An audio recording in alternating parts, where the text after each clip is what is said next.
บ่เคยเห็นน้ำก็เป็นยังเคยเป็นเกาะเป็นโดดเนาะคักแท้หาดทรายประสบการณ์เนาะแม่นเนาะแม่นล่ะเขาเห็นหาดลงในเรื่องเลยนี่โมเกการลิ้นงามมิหลีกวงเนาะสะโอนภูผาป่าดงแม่น้ำลำเซทุ่ง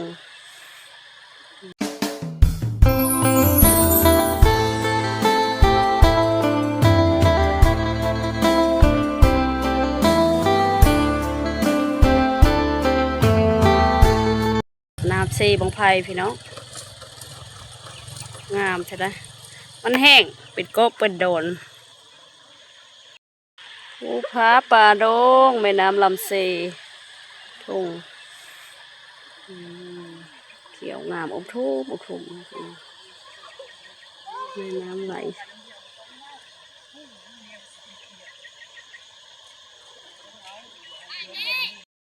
กราบทักทายสบายดีพี่น้องๆเด้อพี่แหละพาน้องมาเปลี่ยนบรรยากาศอีกแล้วนี่ไปทางไหนไปตามเข้มป่าเข้มดงทงไห่ทงนาภูผาป่าดงนี่ฮ้อนหลายหน้าแหบแก้มไหมพี่น้องเอ้ยมาพร้อมกับปูคือเก่าเจ้าเดิม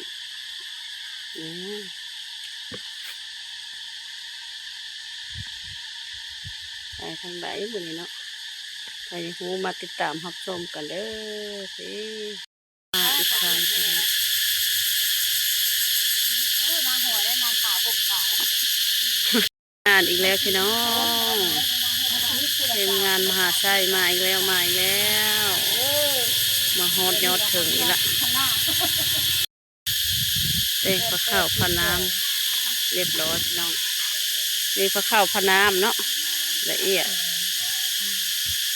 จัดแจงอันนี้แม่นพระข้าวเกบะพี่น้องนี่พระข้าวพาหวานขมักกอกยาพร้อมด้วยหมา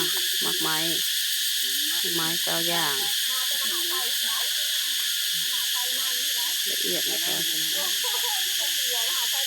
เตรียมแต่งครับพาหวานน้ำหวานพี่น้องแซ่บพี่น้องป่าแซ่บนี่นะมันน้อยมากนะฝั่งปลาดกอีลีเนาะดกอีลีมันดก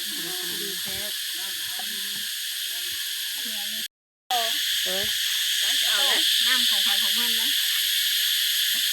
ยาดูสัพเพธรรมิกาโลเกสุเลสุปายาสัพพิสัมพุติสิเตละโสภะตุนาคันติหิภูมาจายุตุเทวตาปัจจายุธรรมปนาทันตาสังฆาสังกิเตนะมณีโชติมาคังสังสัพเพเทวะอานุโมทันติตาธรรมะวันนังกโรนะปัสสะธรรมะวันนังกโรนะปัสสะตุตุมุนตุโตโตเมเทวะตุลาสามะสังฆานิลาภูเตปฏิดาเข้าทั้งหลายยายังดูในทั่วทุกภูไม่ใครประนอมจะเชื่อห้อมในหาป่าทุกประเทศชาติเราเขาศึกใจตาและเป็นธรรมตามเท่านั้นในหวังป่าในผู้หาและลุงไทยทางไปในและไปนอกให้เขาเกิดสักวันในมันอย่างนี้นะมันมีหน้าหลายเลยขออัญเชิญเจ้าทั้งหลายที่เกิดมาขอเป็นทางที่นั่งเกิดบอกตนญาติโยมเพิ่นได้มาทั้งเรามหาไทยเนาะที่จะเป็นได้มาบะเมื่อก่อนนั้นเป็นจะได้ตามความมุ่งมั่นปรารถนาเพิ่นใครที่โตก่อนเนี่ยใส่เนาะครอบครัวเพิ่นนี้เป็นมาเพิ่นบารมีพ่อแม่ครูบาอาจารย์ให้ช่วยชูพวกแย่งกับพวกลูกหลานมาขอลาภขอด้วยนั่นพ่อแม่ครูบาอาจารย์ช่วยชูหาเงินหาคำนี่แหละให้ได้มักได้ผลหาเงินหาทองหลายได้หาเนาะค้าขาย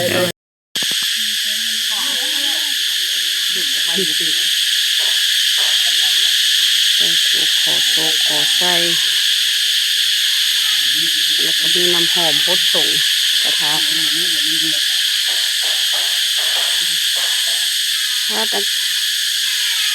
วันนี้การสร้างสาพัฒนาปรับปรุง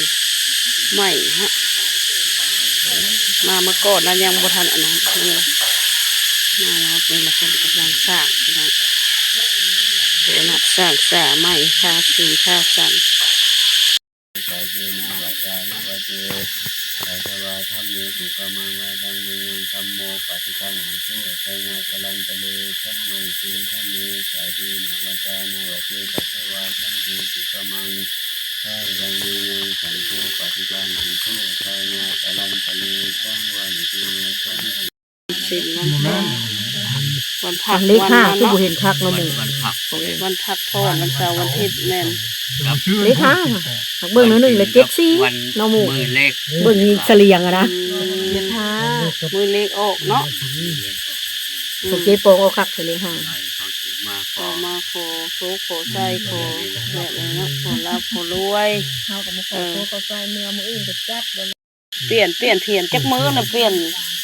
3 มื้อแม่น3 มื้อจุ เปลี่ยนเทียนกันเนาะถามจุเนาะไปเฮามาท่องเทื่อบ่ได้เจอที่เจ้าเจอแต่คุ้มพอเท่านั้นแม่นเลย จุ มีสามจุแม่น สามแก้วสีกง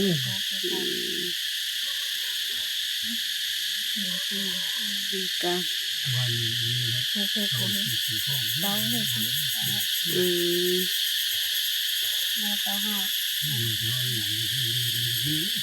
ต่อหา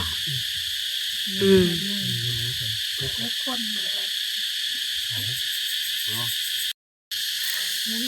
ัวนี้ เลยเลยคก แม่นล่ะ เจ้าเป็นเลยคก 956เลขครึ่ง มาอีกครั้งหนึ่งสินะ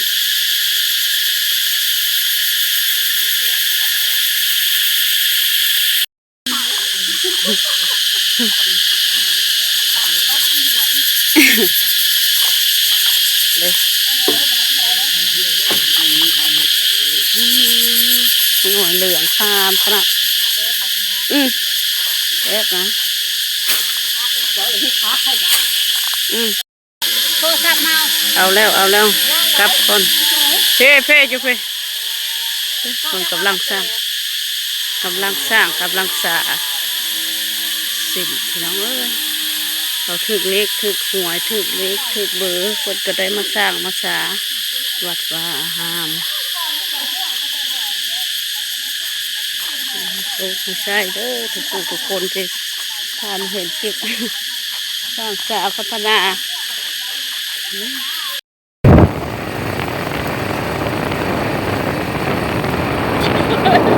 กระโดดเป็นปีกระโดดไม่เท่าตอนนั้นเป็นปีเล็กไว้เราไม่เคยเห็นน้ำอาบก็เป็นยังเคยเป็นเกาะเป็นโดดเนาะคักแท้หาดทราย ประสบการณ์เนาะ แม่นเนาะแม่นล่ะเขาเห็น หาดลงในเรื่องเลยนี่ เหมาะเกยการลิ้นงามไม่หลีกวงเนาะสะโอน เพิ่นซื้อหอยย่างแล้วเป็นขี้น้ำแล้ว เดินทางกลับบ้านแล้วพี่น้องเอ้ย ดำค่ะ ฮะ นักคนเสีย กลับบ้านเนาะ